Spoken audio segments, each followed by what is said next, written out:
Certains ne veulent que dormir paisiblement. D'autres font ce qu'il faut pour le mériter. Ce n'est pas la même chose. Il ne s'agit pas d'avoir l'air intelligent. Il s'agit de vivre avec des principes clairs, même lorsque personne ne regarde. Peu importe combien tu parles de valeur, si, au moment de fermer les yeux, tu sais que tu as échoué sur l'essentiel. C'est là que la plupart trébuchent. Ils veulent la sérénité, mais évitent le travail quotidien qui consiste à se regarder sans excuse. Dans la pénombre de la chambre, certains repassent mentalement chaque décision de la journée, ressentant le poids des mots non prononcés et des actes inachevés.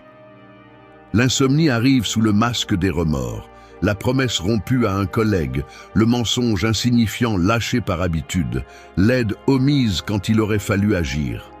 L'horloge numérique avance, les minutes s'étirent tandis que l'esprit insiste pour se rappeler ce qu'on a évité d'affronter. D'autres, au contraire, ferment la porte, éteignent la lumière et le silence est total. Aucun sursaut en se retournant dans le lit. Aucun sursaut en entendant l'écho de sa propre voix dans l'obscurité. Les draps pèsent juste ce qu'il faut, la respiration se régule et le sommeil arrive sans résistance. Le prix de cette tranquillité n'est pas visible en public. Il se paie dans les petits gestes ignorés, dans les conversations tendues, dans le regard fuyant de celui qui sait qu'il n'a pas fait ce qu'il fallait. Reste jusqu'à la fin, car la dernière technique est la plus difficile à accepter et celle qui sépare celui qui se repose vraiment de celui qui ne fait qu'éteindre la lumière. Si cela résonne en toi, abonne-toi.